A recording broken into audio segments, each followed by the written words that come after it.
छोटो समयमै धेरै मार्केट शेयर क्याप्चर गर्न सकेको ब्रान्ड Realme-ले आफ्नो फर्स्ट एभर फ्ल्यागशिप फोन नेपालमा पनि लन्च गरेको छ, जुन हो Realme GT Neo 2।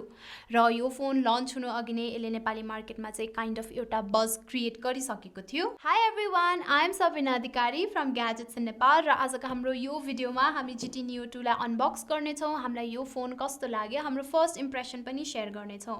So let's get started with today's video.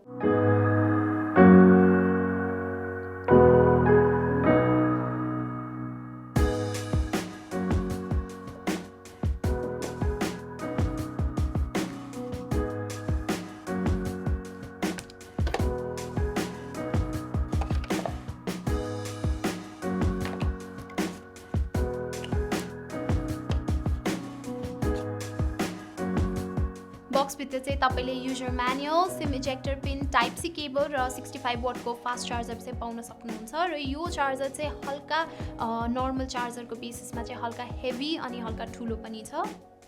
त्यही सँगै Realme-ले बक्सभित्र एउटा फोन कभर पनि प्रोभाइड गरेको छ, जुन चाहिँ युजुअल व्हाइट ट्रान्सपेरेन्ट कभरको कम्प्यारिजनमा एकदमै राम्रो र स्टडी पनि छ। र अब चाहिँ हामी फोनलाई नै हेर्नेछौँ।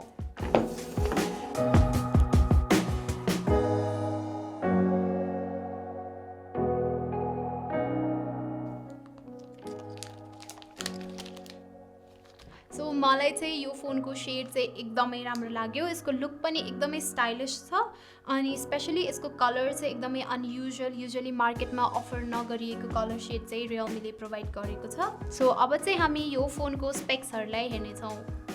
मलाई चाहिँ यसको डिजाइन एकदमै राम्रो लाग्यो। यसले चाहिँ काइन्ड अफ स्पोर्टी लुक चाहिँ प्रोभाइड गरेको छ र त्यही सँगै जुन कलर शेड चाहिँ Realme-ले चुज गरेको छ नियोन ग्रीन, त्यसले चाहिँ यसको डिजाइनमा अझै प्लस पोइन्टको चाहिँ काम गरेको छ। तर यदि तपाईँलाई सटल शेड र सटल डिजाइन मनपर्छ भने यही सँगै Realme-ले ब्ल्याक शेडको पनि अप्सन प्रोभाइड गरेको छ। सो सुरुमा चाहिँ हामी GT Neo 2 को पोर्ट्स र बटन प्लेसमेन्ट्सको कुरा गर्नेछौँ। राइट साइडमा पावर की छ भने टपमा चाहिँ तपाईँले सेकेन्डरी माइक पाउन सक्नुहुन्छ। भोल्युम रकर लेफ्ट ह्यान्ड साइडको हल्का तलपट्टि छ भने बटम साइडमा तपाईँले dual SIM card slot, main mic, type C port र लाउड स्पिकर पाउन सक्नुहुन्छ। GT Neo 2 को एक्चुअल थिकनेस 9 मिलिमिटर छ भने यसको वेट चाहिँ अलमोस्ट 200 ग्राम्स छ, जुन चाहिँ मलाई खासै हेभी लागेन किनकि Realme-ले चाहिँ यसमा वेट डिस्ट्रिब्युसन राम्ररी गरेको छ। बाइ द वे Realme-ले GT Neo 2 मा स्टिरियो स्पिकर प्रोभाइड गरेको छ, जुन चाहिँ तपाईँले फोनको बटम साइड र इयरपिसमा पाउन सक्नुहुन्छ। अल्सो GT Neo 2 मा तपाईँले अन्डर डिस्प्ले फिङ्गरप्रिन्ट स्क्यानर पाउनुहुन्छ भने यसमा 3.5 mm को हेडफोन ज्याक प्रोभाइड गरिएको छैन। अब चाहिँ हामी यसको डिस्प्लेको बारेमा कुरा गर्नेछौँ।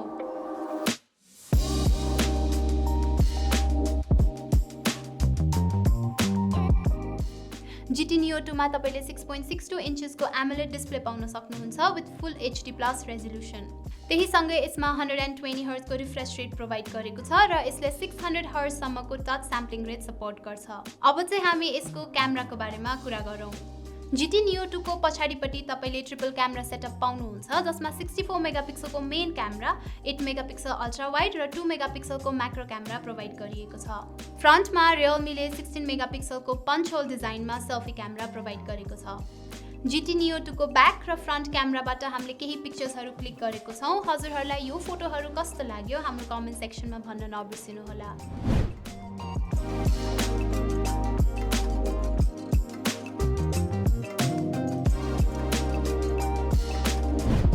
इन्टरनल हार्डवेयरको कुरा गर्न पर्दा GT Neo 2 मा क्वालकमको स्न्यापड्रागन 870 को चिपसेट प्रोभाइड गरिएको छ अलङ विथ 8GB ऱ्याम र यो चिपसेट चाहिँ हामीले केही समय अगाडि पोको F3 मा चाहिँ पाएको थियौँ।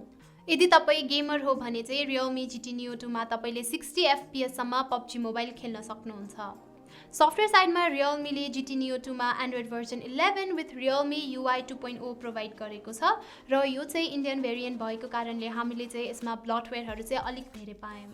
त्यही सँगै नेपालमा चाहिँ यो सिंगल भेरिएन्टमा लन्च भएको छ, जुन हो 8GB ऱ्याम विथ 128GB को इन्टरनल स्टोरेज। ब्याट्रीको कुरा गर्न पर्दा तपाईँले यसमा 5000 mAh को ब्याट्री पाउन सक्नुहुन्छ र Realme GT Neo 2 ले चाहिँ 65 वाटसम्मको फास्ट चार्जिङ सपोर्ट गर्छ। इफ तपाईँ नर्मल युजर हुनुहुन्छ भने GT Neo 2 को ब्याट्री चाहिँ तपाईँलाई अलमोस्ट एक दिनसम्म टिक्ला, तर यदि तपाईँले यसमा हेभी टास्क वा हेभी गेम्सहरू खेल्नु भएमा एक दिनसम्म यसको ब्याट्री लाइफ टिकाउन गाह्रो पर्ला।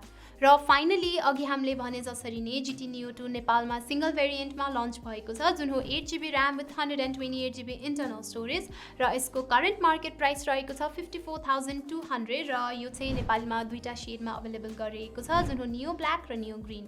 लास्टली हाम्रो initial impression on Realme GT Neo 2 चाहिँ हामीलाई यो फोन राम्रो लाग्यो, स्पेशली यसको डिजाइन चाहिँ एकदमै स्पोर्टी अनि युनिक छ। यो फोनको ब्याक साइड प्लास्टिकले बनेको कारणले हामीलाई यसको इन ह्यान्ड फिल चाहिँ खासै प्रिमियम लागेन, तर त्यही सँगै यसको पछाडि म्याट फिनिश भएको कारणले हामीले यसमा कुनै पनि फिङ्गरप्रिन्टको इस्यु चाहिँ पाएनौँ।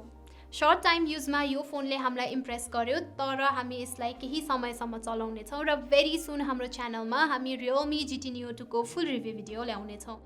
आजको हाम्रो भिडियो यति नै र यदि हजुरहरूलाई यो भिडियो मन परेमा लाइक गरिदिनु होला, हाम्रो च्यानललाई पनि सब्स्क्राइब गरिदिनु होला र यो भिडियोलाई आफ्नो साथीहरू बीच पनि शेयर गरिदिनु होला। र फाइनली हजुरहरूलाई GT Neo 2 कस्तो लाग्यो हाम्रो कमेन्ट सेक्सनमा पनि भन्न नबिर्सिनु होला। I'll see you guys in our next video. Till then, stay safe. Bye bye.